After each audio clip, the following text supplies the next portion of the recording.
Hello friends, this is ज्योति। आज के हमारे वीडियो का टॉपिक भारतीय न्याय संहिता के वेयर एक्ट की सेक्शन वाइज रीडिंग है, जिसमें आज हम सेक्शन 2 की रीडिंग करेंगे सेक्शन 4 से। तो सेक्शन 4 बेसिकली पनिशमेंट से डील करता है, और हम जानते हैं कि इंडियन पिनल कोड जो 1860 का था उसको हमारे इसी संहिता भारतीय न्याय संहिता ने रिपील किया है। तो पहले जो इंडियन पिनल कोड था उसमें काउंटिंग वाइज 5 तरीके के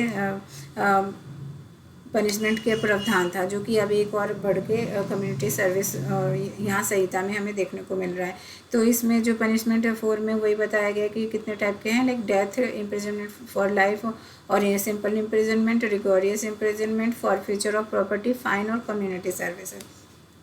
तो फ्रेंड्स, एक्चुअली मैंने कम्युनिटी सर्विस पर एक सेपरेट वीडियो बना रखी है, तो आप उसके लिंक नीचे इस वीडियो की हम हमारे प्लेलिस्ट में देख सकते हैं कम्युनिटी सर्विस और समझ सकते हैं।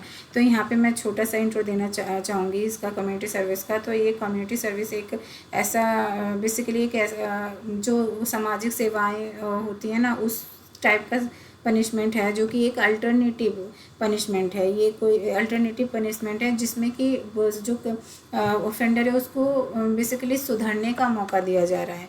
तो और इसमें सुधरने का मौका दिया जाएगा, अल्टरनेटिव टाइप का है। पर ज़रूरी नहीं है कि सिर्फ कम्युनिटी सर्विसेज में की पनिशमेंट दे दी ऑफेंडर को और बस ख़त्म, ऐसा नहीं है। जो ऑफेंडर होगा उसको पनिशमेंट, इम्प्रिजनमेंट, फाइन और ये कम्युनिटी सर्विसेज में इंक्लूड कराया जाएगा। तो कम्युनिटी सर्विस में लाने का जो पनिशमेंट में ऐड करने का पर्पस यही था कि जो ऑफेंडर है उसको एहसास कराया जाए कि उससे गलती क्या हुई है। तो बेसिकली ये कम्युनिटी सर्विस सामाजिक टाइप का सर्विसेज आएगा, जिसमें लाइक ओल्ड एज होम्स होते हैं, कुछ ऐसे प्लेसेस होते हैं जहाँ पे कुछ डिजेबल बच्चे रहते हैं, डिजेबल लोग रहते हैं जो अपने आप को मेंटेन नहीं करवा सकते, तो कर सकते खुद से। तो उनकी देख रेख में इन ऑफेंडर्स को लगा सकते हैं उनकी ड्यूरिंग उनकी इम्प्रिजनमेंट। और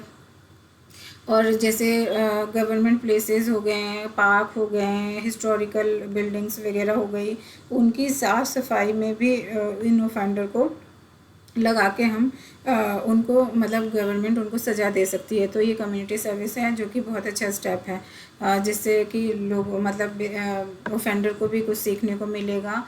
और यहाँ पे बेसिकली सर्विसेज करवाया जाएगा ऑफेंडर से, उनको कुछ पे नहीं करा जाएगा, क्योंकि ये एक पनिशमेंट है। तो इसलिए यहाँ पे पेमेंट तो नहीं मिलेगी सर्विसेज प्रोवाइड करने के बिहाफ में, लेकिन बहुत उन लोगों को सीखने को मिलेगा कुछ नया चीज़, और अपनी गलती में भी पछता सकते हैं। तो ये है पनिशमेंट। और सेक्शन 5 में बेसिकली बताया गया है।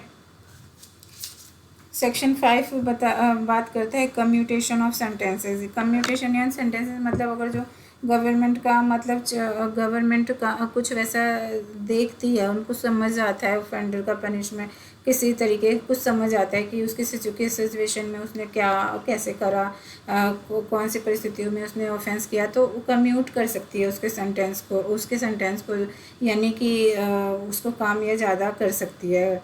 तो ऐसा है।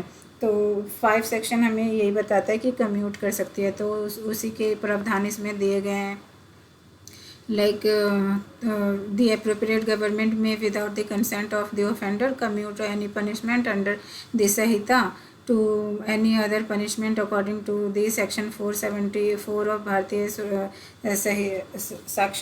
भारतीय नागरिक सुरक्षा संहिता 2023। तो इसमें एक्सप्लेनेशन में बताया गया कि in cases where the sentence is sentence of death or for an offense against any law relating to the matter to which executive power of the union extend,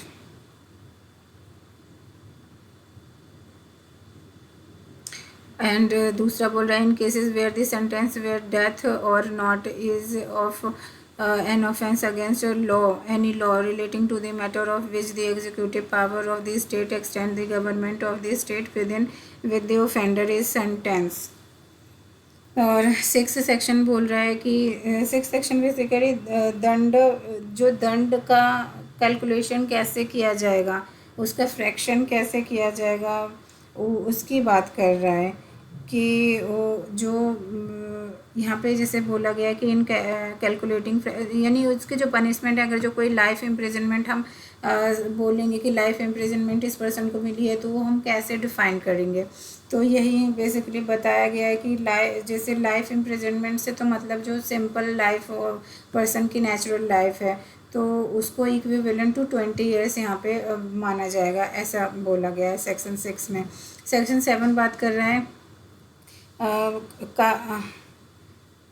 section 6 बात कर रहा है कि in every case in which N offender is punishable with imprisonment which may be of either description, it shall be competent to the court that sentence shall offender to direct the sentence, that such imprisonment shall be wholly rigorous, or that such imprisonment shall be wholly simple, or that such imprisonment shall be rigorous and rest simple।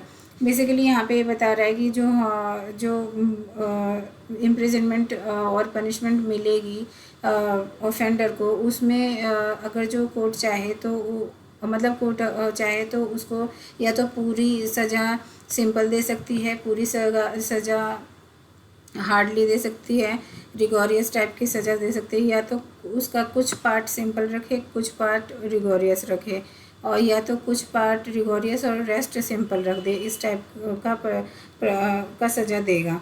तो ये था आज के हमारे bell act की reading जिसमें कि हमने सेक्शन 4, 5 और 6, 7 रीड किया। और मिलते हैं इसके नेक्स्ट पार्ट के साथ, जिसमें हम सेक्शन 8 और इसके आगे के सेक्शंस को कंप्लीट करेंगे। तो thank you so much for watching my video. Thank you.